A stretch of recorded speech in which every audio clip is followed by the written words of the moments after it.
everyone, and welcome to How to College for First Gens, our podcast where we get together over some coffee to have real conversations about what it's like to be a first generation college student before, during, and after college. If you're a new listener, our goal here is to democratize knowledge that we've gained along the way, learn a bit more about being a first gen, and hopefully help others going through some of the challenges that we've experienced by sharing lessons learned from fellow first gens. I am Norma Torres Mendoza, one of the podcast co-hosts, a first generation college student myself who also experienced the roller coaster of this journey. In this episode, I will have two discussions with college student Truc and graduate student Lexx on how they are making the best of their studies as they navigate the complexity of being first gens in the time of this COVID-19 pandemic. They will share with us some tricks and tips on how to make the best out of this time. Let's get started.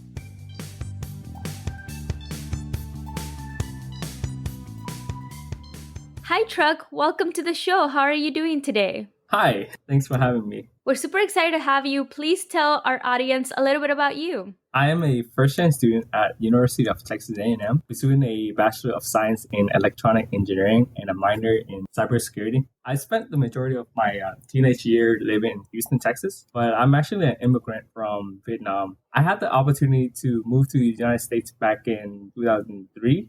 Can you tell me a little bit more about why your family and you decided to come to the U.S.? In pursuit of the American dream, I would say, to have a better life, to have a better career-wise. My parents, growing up in Vietnam, has a very difficult life because we live in a very poor environment, middle to low class, I would say. And pursuing the American dream was our only way to take the big step to change our lives. During this time, I was the only child. This is no longer true because my parents gave birth to my younger, talented sister, the one that learned how to play guitar and piano by herself during her free time. One of my goals in life is to be the stepping stone for my sister, as I know how difficult it is to grow up not having anyone to ask for advice. And how old were you? And can you tell me what were you thinking when you first moved here? I was around 10 or 9, and that experience is shocking and difficult, I would say, because moving to anywhere, and honestly, it's a big step because not only are your environment changed, but your living situation has changed dramatically. I went from going to school on my bike to taking the bus to school. That's very different. And when I first moved here, seeing snow for the very first time has blown my mind to this very day. Growing up, my parents had a very difficult life, and education was both expensive and out of reach. This is why my parents really pushed my sister and I to do well in school and to get a college degree so we can live a great life after. Their motivational words and their sacrifice have always been on the back of my mind, and I want to prove to them that I can do it because of their support and make them proud. So I actually remember that you said this to me back in 2012 when I coordinated and co-founded the Young Owls program. And I shared with you all my essay to college about being an immigrant in this country. And I think that's how you and I bonded, because even though we came from very different countries, our families came to the US for one dream. And that dream in many ways has manifested itself via education. So tell me, how did you decide that A&M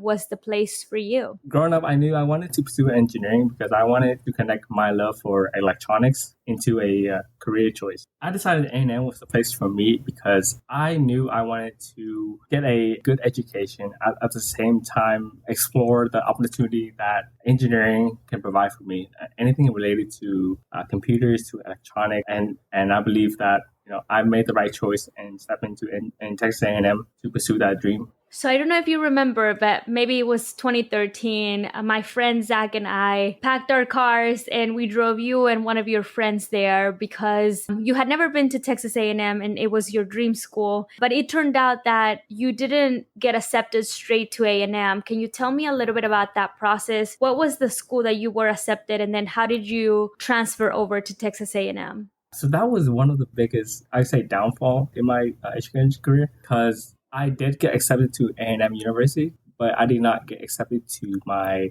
college, which is engineering college. What ended up happening is I was put into a program that transitioned. So I was taking classes both at A&M and Blinn College, which is college right next to A&M, that helped me transition to engineering So now you are part of A&M and you are a senior and you are studying engineering. So your senior year is probably not what you expected because back in February, March timeline, we all learned about this crazy thing called the COVID-19 pandemic. So now we're going to transition to talk a little bit about what that experience has been like for you. So first tell our audience, so when did you first hear about COVID-19? Where were you? What were you doing?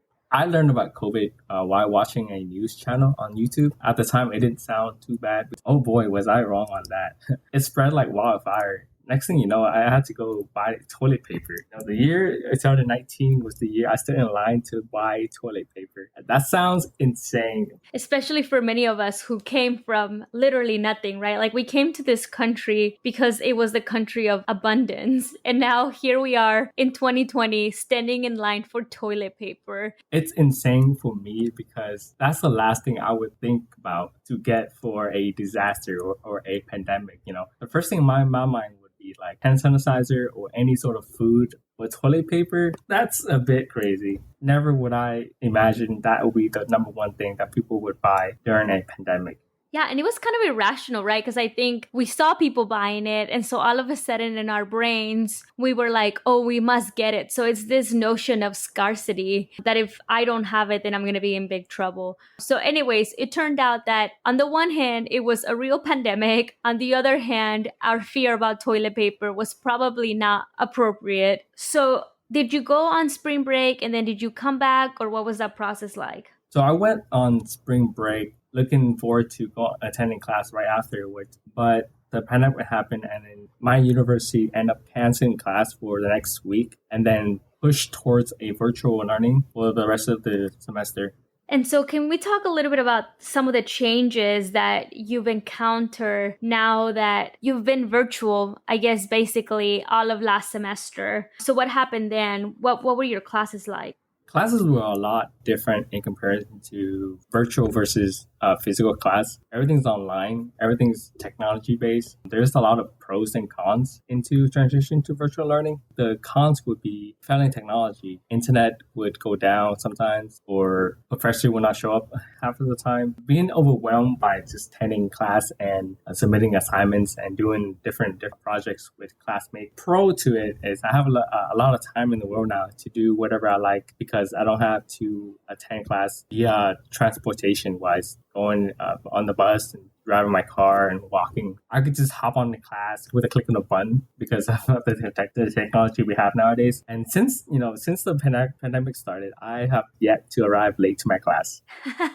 I'm happy to hear that the commute from your bed to your computer has brought a lot of ease and that you have not been late to class at all this semester. And it's funny that you mentioned about the internet going down because in our previous episode, Michelle, our high school student, talked about how her internet went down where she was taking her AP statistics exam. So did that happen to you as well? Were you taking any exams when your internet went down? My internet luckily did not go down while taking the test, but it has gone down several times during lectures and lab time. And that has really brought up some challenges. My sister and I take classes together. She would have a class from 8 to 3, and her internet would just go from 100 megabits per second to 0. It would shut her out of her meeting. It shut her out of her test. She is crazy mad about it, but there's nothing much we could do about it. So then tell me, you went on to your summer break, and what happened during that summer break? Were your plans canceled because of COVID? I had a lot of plans for amusement and a lot of plans for academic. I planned with a bunch of friends to go on a road trip from Texas to California. And I would take as many classes as I could. So my last semester in college would be as smooth as possible. Both of these plans got canceled because of COVID. To me, this pandemic is like an unwanted, uninvited family member that came and visit you, and you can't leave them by the door, nor can you tell them to come back next year. None of us expected this. None of us wanted this, and it has impacted us in many ways. And I'm so sorry to hear that your summer plans did not go accordingly and that now you have to take more classes your senior year to be able to graduate in December. So what about the job prospects? Have you found it difficult to look for a job during the pandemic? Yes, it has been quite difficult to find a job during the pandemic because a lot of companies nowadays they are unsure of what's happening in the next few months, and so they have definitely slowed down the recruiting process. However, the companies that do recruit, their recruitment plans are exactly the same as before. They would have interviews instead of physical, it will be on virtual. So I've done a lot of those recently, and companies are way easier in terms of recruiting because they understand that everyone's struggling to travel from place to place. Everyone's just not willing to go to actual physical meetings. I think you're right. Three things have sort of happened in the job market. One, companies have basically frozen some of their internships and job offers. Two, if companies are hiring, they have been able to move everything virtually. And then the third thing is probably on the academic side. I think some companies are willing to maybe overlook some of the grades from this period of time, just given all the uncertainties that we have experienced. So yes, I think that's also what I've seen. So now that you've returned back to school for this fall semester, can you share with us three things that you've learned about being a college student 100% virtual? One of the main key things I learned attending classes in virtual time is to have that time management skills mastered. Yes, I have all the time in the world to complete any assignment. And yes, I have all the time to attend class because most of the lectures are recorded and posted online. But it is wise and it is the right thing to do and manage your time wisely because you don't want to wait last minute as people tend to do nowadays because everything is online and it's virtual. Another thing I learned is that having multiple alarms for the morning to wake up to attend classes. I'm terrible at waking up in the morning because I'm definitely a night owl and I'll stay up until 3 to 4 a.m. doing class, doing work. So definitely learn how to manage your time and definitely learn how to get up in the morning. Can you tell me a little bit about how you are interacting with professors nowadays during the pandemic? My professors really put effort into giving me all the resources possible. They would have their lecture recorded so I can go back and rewatch things that I could have missed. Having those resources online and present to you is always helpful. You can always go back and rewatch things that you might have misheard. They even go the extra mile of the posting lecture notes. And my professors especially are amazing because they would not hesitate to assist me whenever I need help. So I would just email them about a question and they would be free on Zoom. So a lot of our listeners might be introverts, Truc, and this thought of emailing someone or even sending a direct message on Zoom might be extremely scary to them. What are your thoughts there? Do you have any tips for somebody who is like, oh my gosh, I'm too scared to email my professor? Or what if they think I'm dumb? Or what if they think I don't get it? What do you do when you don't get something? And why do you think it's important to reach out now more than ever? So one of the tip I would say is don't be afraid to reach out for help, especially with schoolwork related. I believe that in today's society, we all have that mentality of asking for help is a negative thing. It's sort of looked down upon. And I think this is a wrong idea to live by because we all need to move past that negative mentality. I think it is okay to ask for help. We are humans. We all make mistakes. It's nice sometimes just to reach out to get the help you need, especially now during COVID. I was afraid to email my professor or send them a text,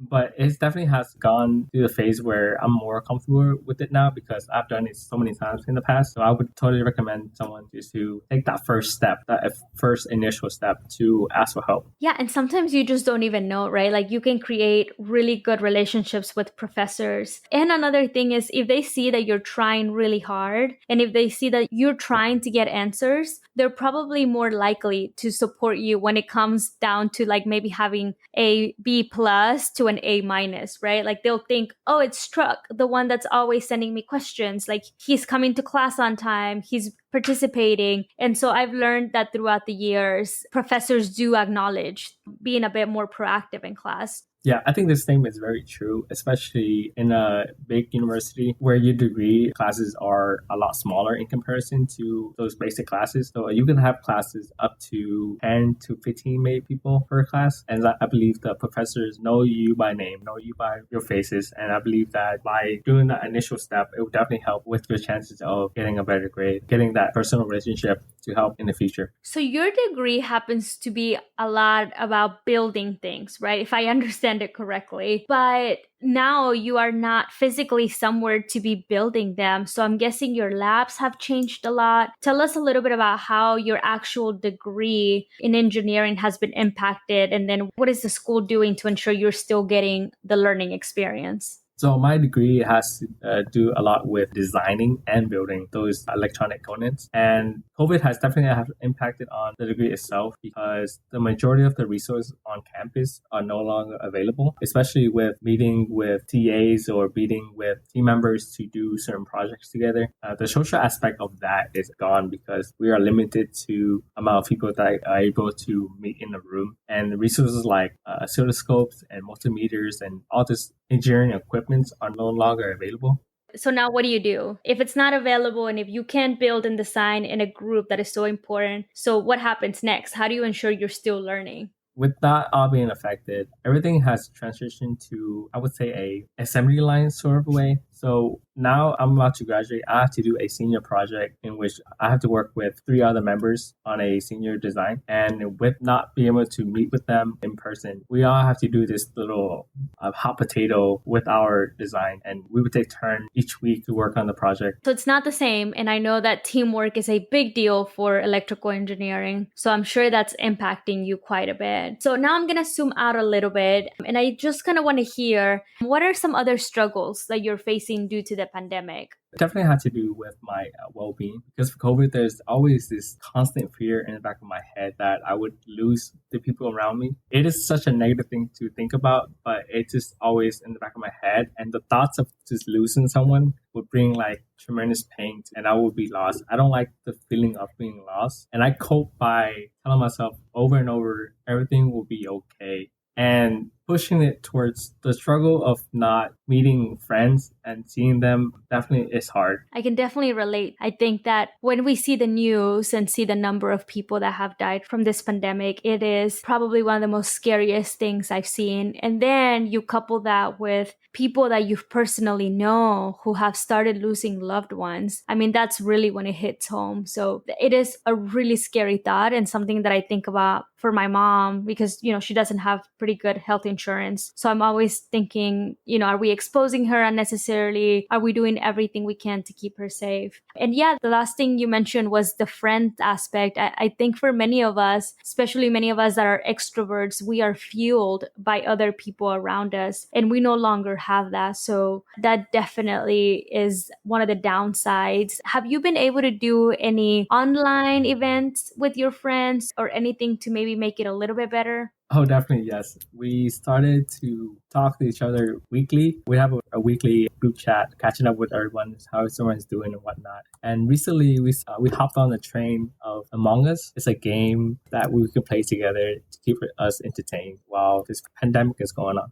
So maybe can you talk a little bit of the positive aspects, maybe the extra time that you have and what you have been able to do it because of this pandemic? Oh, definitely. Of course, there's the positive things that came out of COVID. Due to all the extra time that I have nowadays because of COVID, I've managed to connect with my family a lot more. Nowadays, I get the opportunity to sit down with my parents and actually have dinner and talk about our lives and our daily activities. And it really brings in the inner son out of me, I would say. I don't remember the last time I sat down and ate dinner and talked to my parents or my little sister through a dinner conversation versus just seeing each other in the hallway or talking with each other in the car. Especially now during the pandemic, I had plenty of time to learn new skills. And recently, my little sister and I started playing piano together. And we learned through just using like apps. I feel like has really brought our connection to a whole new level. Well, your sister is so precious. I just can't imagine all the amazing times you're having with her learning how to play the piano. So lastly, Truc, I just kind of want to hear, what are your words of encouragement for other college students listening to this as they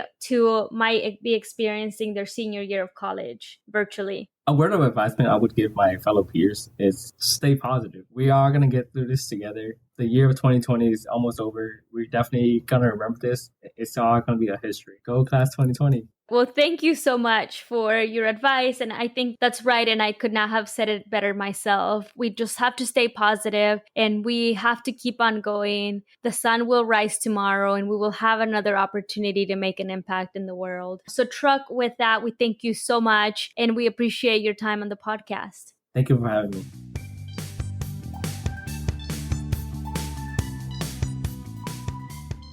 Finally, we will jump into a discussion with our graduate student Lexx, who is getting both her MBA and a master's in urban planning at the University of Michigan. Hi, Lexx. Welcome to the show. How are you today? I am wonderful, Norma. How are you? Good. Just enjoying a beautiful Saturday here in Houston, Texas. Well, Lexx, thank you so much for being on the show. Please tell our audience a little bit about you. Hello, everyone. My name is Lexx, and I am from Bowie, Maryland, which is right outside of D.C. And I went to undergrad in Maryland at the University of Maryland, Baltimore County, UMBC, where I studied gender and women's studies. And I'm currently in grad school at the University of Michigan, where I am doing a dual degree MBA and Master's of Urban and Regional Planning. Before we jump into everything you just said about gender studies and all the good degrees you're getting, because I do want to dig in a little bit on that, tell us a little bit about your background, maybe about your family. How did you first learn you were a first-gen student? Absolutely. Both my parents are from DC. They definitely worked really hard to provide me with a different childhood than what they grew up. They grew up in low-income families, and I grew up middle class. So my parents, for most of my childhood, they worked two jobs. In the day, they were school bus drivers for Prince George's County. And at night, they would work at Target, like Target, where everybody loves to shop, stocking shelves overnight. So they worked very, very hard and definitely imbued me with a very strong sense of gratitude and service, which definitely influenced all of my studies, my earlier career before I came back to grad school, and even still now. So both my parents, they started college, but neither one of them finished. So my mom actually had to quit college because she got pregnant with my older brother when she was 17 or 18. Then I actually am not sure why my father. So this makes me want to go back and ask him about that.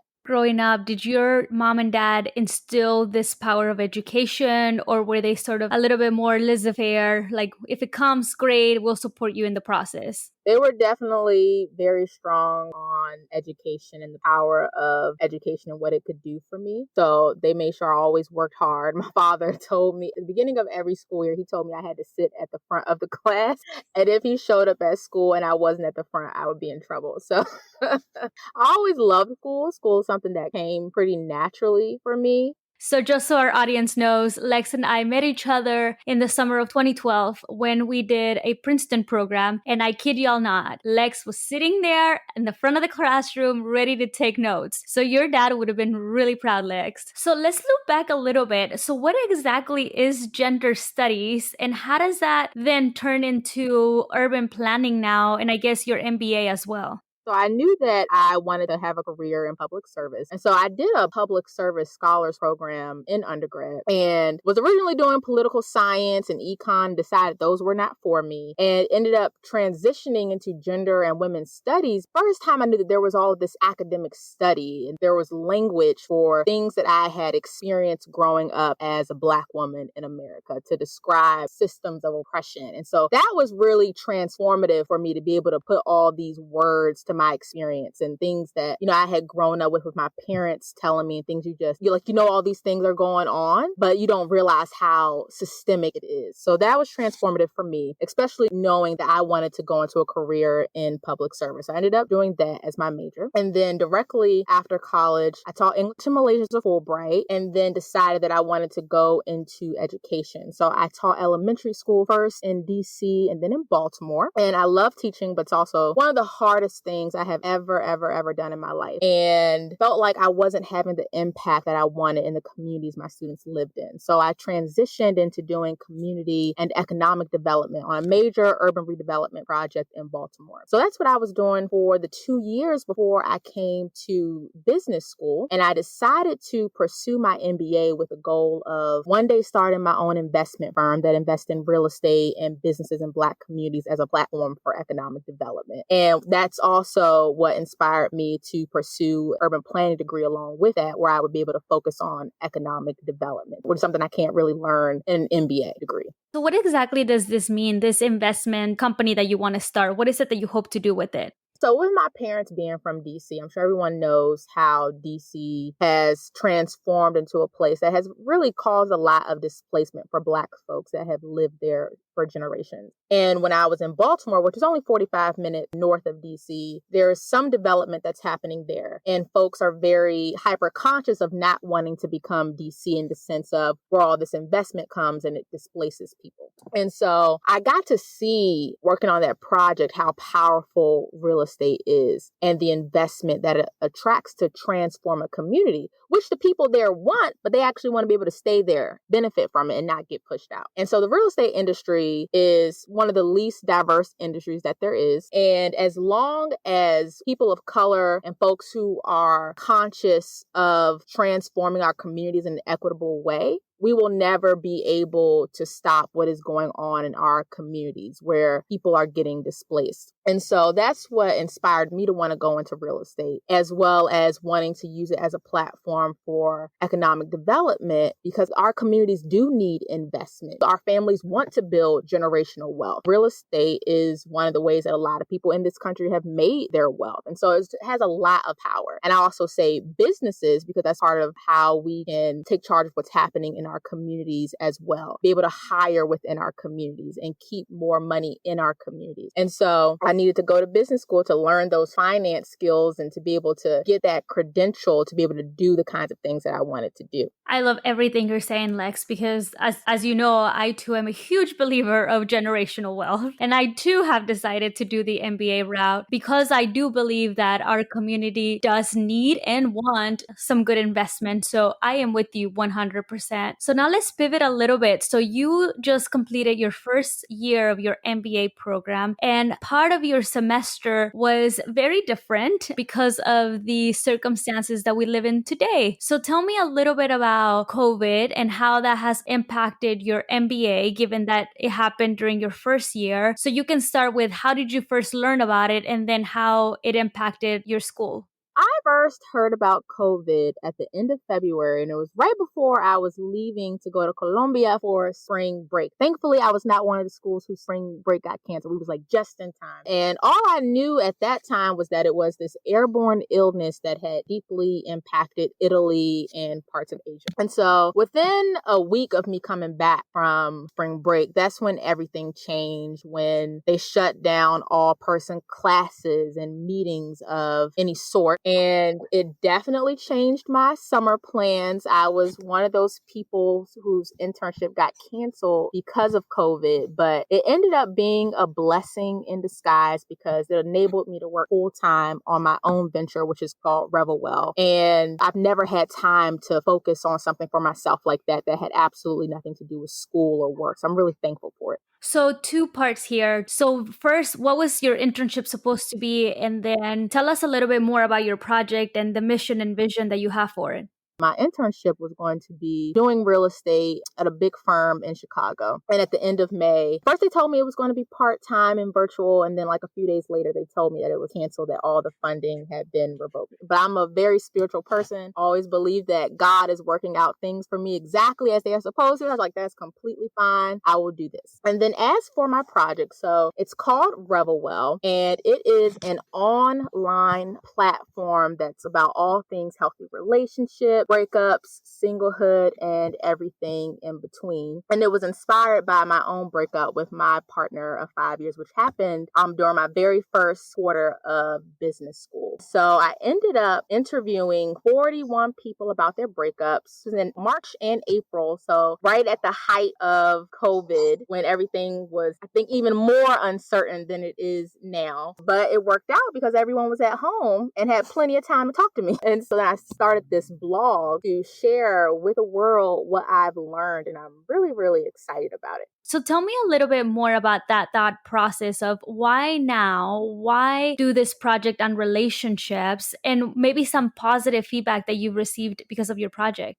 It was around the end of December when I finished my first semester that I had got this idea that I wanted to do this blog about relationships. Ever since I was in my relationship, I've been very passionate about this topic because it was such a struggle. And I knew that I wasn't the only one that was struggling and that we just all were not talking about this. We're all posting really cute pictures on Instagram of when we're happy, but we're not having the real conversations of what we're struggling with and how we can support each other. And so I wanted to create that community that I wish that I had had all those years. And one of the things that actually motivated me to do these interviews was that I had applied for an entrepreneurship program at my school. It was not my idea to do these interviews at all.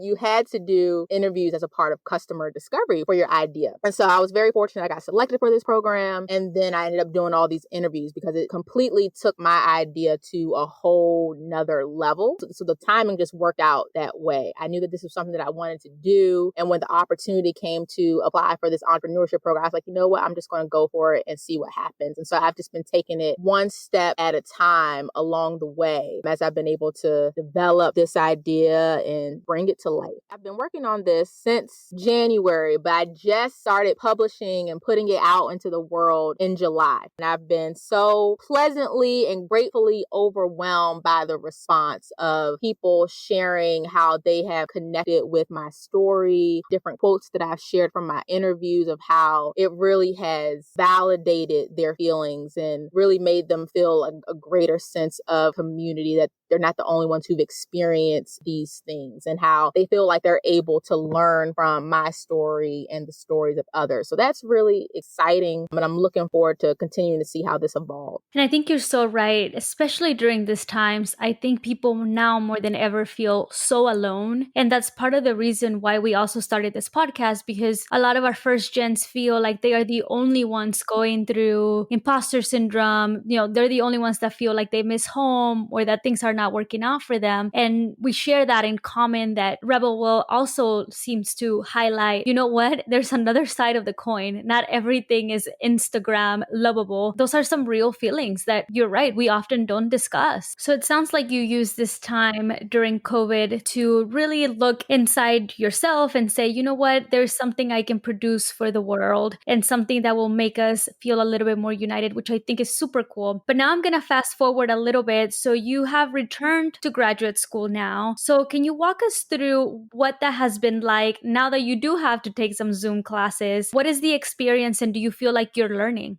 It's definitely very different, as I'm sure this is, one of the most used words of the year is different and unprecedented. It's actually not that bad. I'm a very positive person, so I always okay, what's good about this? I'll start with the challenging part. I feel like you already have a hard enough time focusing in class when you're in person, and that is definitely amplified when you're sitting on a screen.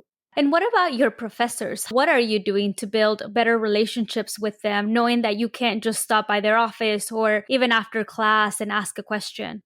So a couple of my professors have really been encouraging us to sign up for office hours. One of them she said, I have this schedule over the next 2 weeks. I want to meet with everybody for 30 minutes. He's being very, very proactive about it. Everybody needs to sign up so he can connect with you. And then another professor, please sign up for office hours just so we can come talk. It really helped for us to have a better connection when I see you all in class. And I'm actually typically not a person that goes to office hours unless I really need to. And I never end up doing it, even though I should. I'm very engaged in my classes, so I know my professors anyway. So this is a push for me too, that in this virtual environment, I need to set up time with professors so I'm still able to get to know them. No, you're so right. So now I want to sort of give some tips to our audience. So people that are in grad school during COVID, I'm wondering if you could give us maybe, and you have throughout the show, pieces of advice that you have of what it's like to be a grad student during COVID. So one tip that I would share is that we're all spending a lot less time commuting and getting dressed.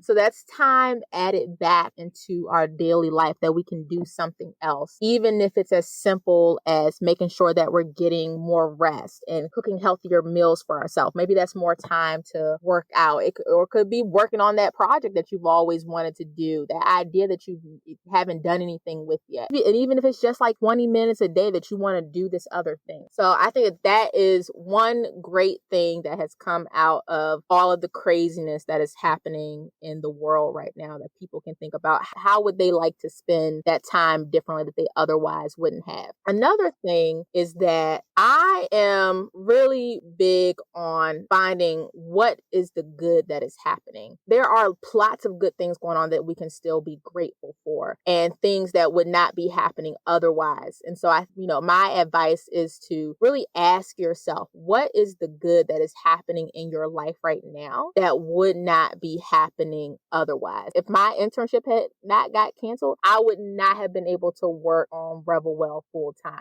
And that's something I'm so excited about, that I see myself really being able to grow into something special and transformative. So those are really my two things. I really like that. And now I want to zoom out a little bit just because I'm curious about your thoughts. Do you think that as a nation, we have learned a couple of things because of this pandemic? Absolutely. If it wasn't for this pandemic, the reckoning that is going on within racial relations in our country would not be happening. These murders of unarmed Black folks have been going on since the founding of our country. But now in this moment, because everyone was in such a different state, in such a different space mentally, physically, in their lives, it really made people pay attention in a way that they have never had to before. I definitely see that as a benefit, one of the good things that has come out of this. And I'm really hopeful for the change that this is going to spark. I know I personally feel much more emboldened to hold people accountable and to be having these conversations that I normally would not be having with non-Black folks. So what you're saying, Lexx, is perhaps it took a moment in our history where all of us had to be maybe isolated in front of our computers, seeing things,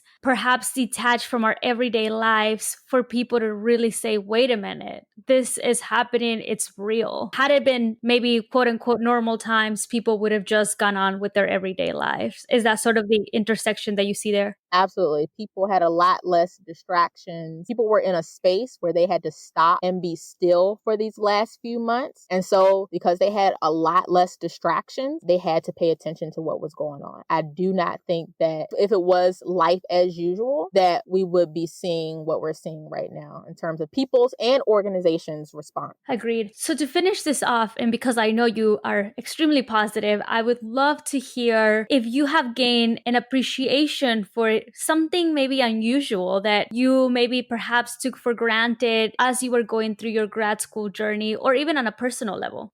So one of the things that's been tough for me during this time is that one of my love languages is physical touch. And of course, that's very hard to come by in this current environment. And it's challenging to go months without being able to engage in any physical affection with another person. So it makes me appreciate those opportunities when I do get to physically embrace someone, and when there is enough shared trust for us to give each other a simple hug. It makes those moments and those relationships even more meaningful. Yes, and one day we will get the opportunity to hug each other again, Lexx, and I cannot wait for that moment because you are a great friend and I always appreciate your insights and your guidance for other first gens. I am sure your family is really proud of you and your journey. And then lastly, Lexx, if people want to follow you, if they want to follow the work of RevelWell, where can they find you? So if you want to go to the website, it is revelwell.live. So that's RevelWell.live, as in like live your life. And then on Instagram, it's revelwell_.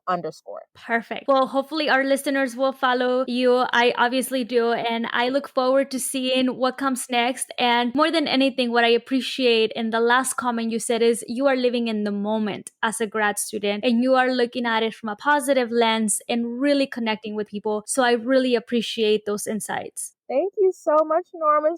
Thank you so much. Enjoy the rest of your day.